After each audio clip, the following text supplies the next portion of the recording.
Hello all. Yeah, I didn't come up with that intro. Ubisoft has been making a fair amount of decent games, from Watch Dogs, Fuck the slow-mo.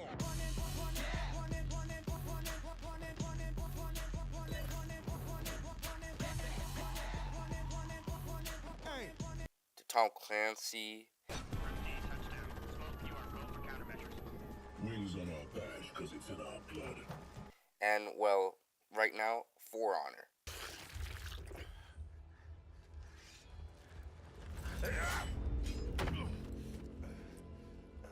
Nevertheless, they have been doing well, and their new game, For Honor, is it worth $60?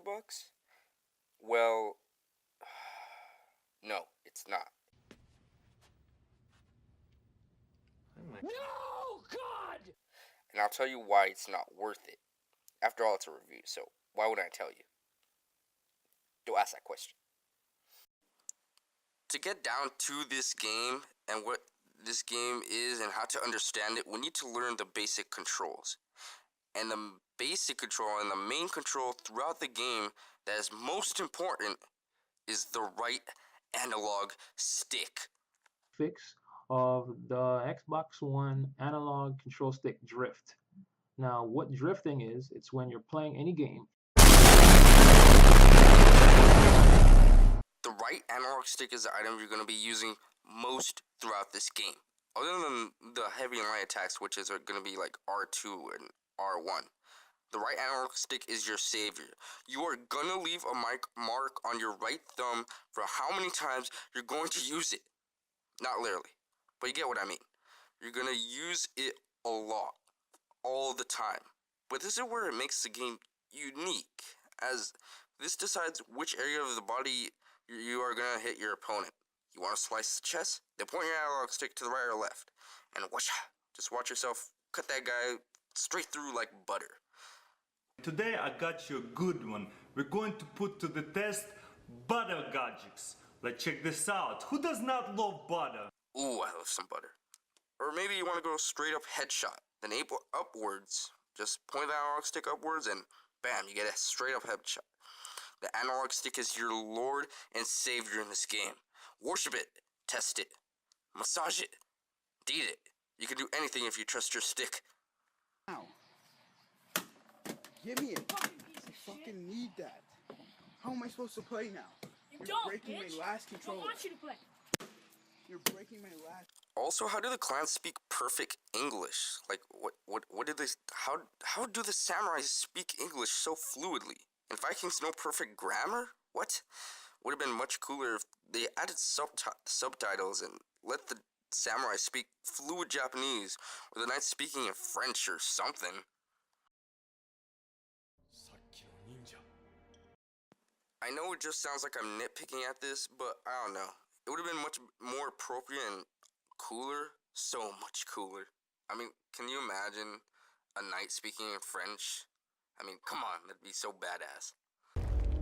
Überraschung! Wait, what was I talking about again? Oh yeah, For Honor. So in For Honor, you play as 3 distinct different groups. Samurai, who are agile and fast. Vikings, who go berserk and do massive amount of damage when used correctly. And Knights, who seem to be the most balanced with no clear advantage or disadvantage from the other type of characters. This game has so much character variety and customization that it is insane. Somewhat similar to Rainbow Six Siege, I might say. Blood. We hit from above.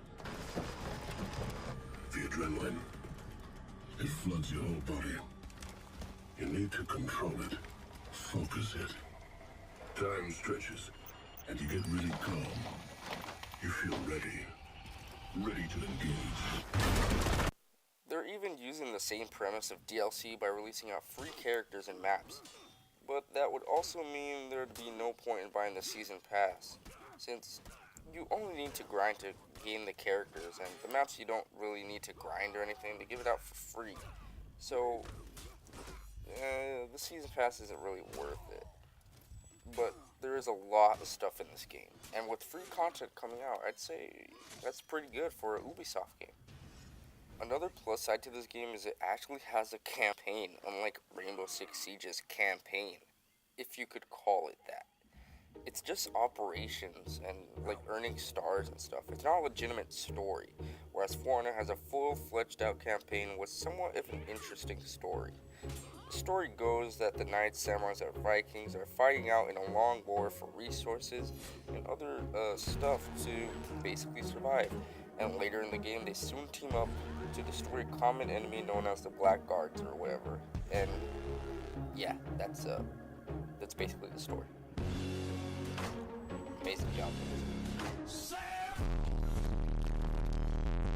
Now, it doesn't really sound like the most interesting story, even though I kind of found it interesting, but it is nice to have a campaign with multiplayer. And obviously, well, For Honor's multiplayer is obviously the main dish in this game, not the campaign. After all, every E3, every time they announce it, it's always about the multiplayer, not too much about the campaign. The only way they showed about the campaign is, well, when the game came out. So obviously, the multiplayer is the real big thing in this game, not the campaign. Now, For Honor's multiplayer is very fast-paced with a variety of modes like Domination, Team Deathmatch, and Duel, which is sort of like a 1v1 and 2v2 sort of game mode. The problem is when you get paired up with enemy players that are a ton of levels higher than you, you are going to get wrecked. A lot. A lot in this game.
Sound design is also amazing as you hear your short swords clang together with iron swords and katanas and a variety of other swords and weapons you could use.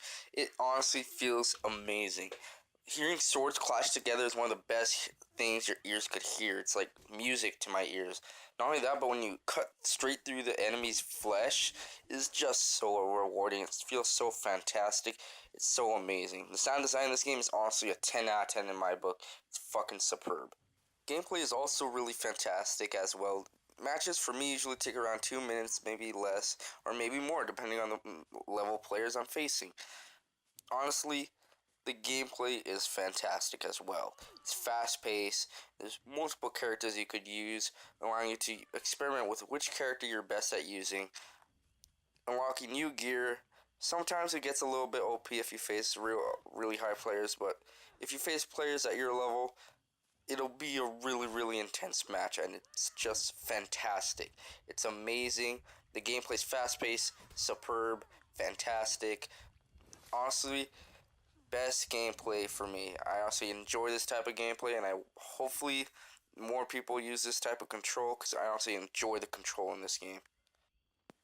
The only problem I have with this game is when you face a player like a huge level ahead of you. I faced a level like Prestige 2, he had purple weapons, the rarest items, and I couldn't do jack shit. I just stood there. I didn't even say anything. I just stood there.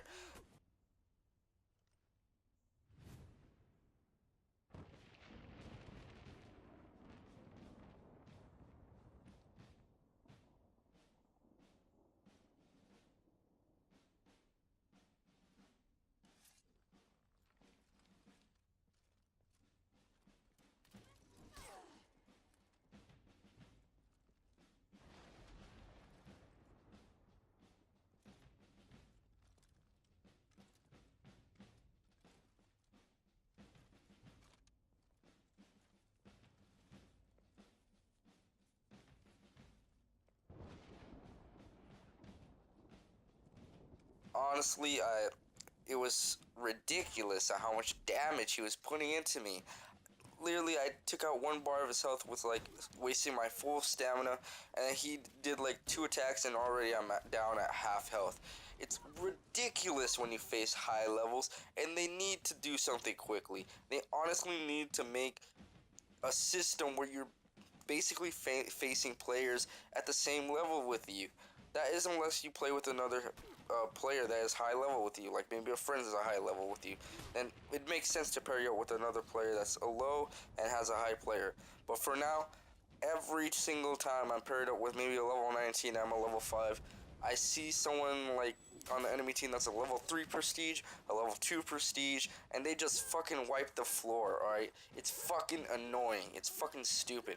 They need to create a system to balance the game out, because if not, it's going to get stupid, retarded, and you're not going to be able to win if you keep doing this, alright? Especially in the 1v1 duel modes.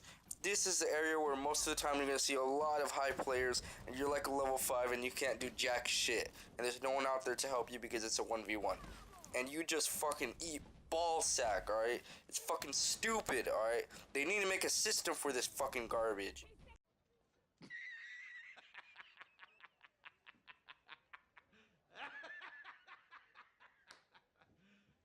You serious? Overall, I think the game is great. I think it's fantastic. Does it have its flaws? Of course it does. Every game has its own flaws.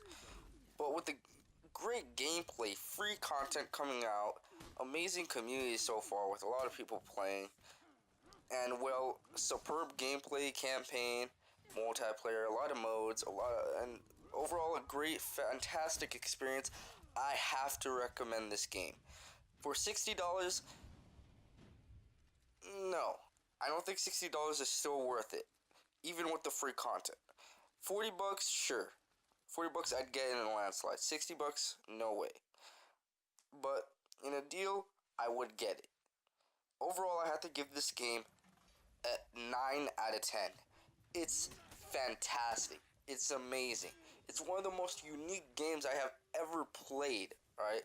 I haven't really seen a control design take up on this. And honestly, this For Honor uses this, and it's something new we haven't seen, and it does it so perfectly. It's amazing. It's great. Gameplay is fantastic. Soundtrack is, well, I mean, I don't really care about the soundtrack. But soundtrack either way is okay. Sound design is fantastic. It's fucking amazing. This game is a must-have when there's a deal. Not $60, but a must-have when there's a deal. I honestly enjoy this game. Right now I'm rating the consoles version. Both PS4 and Xbox One.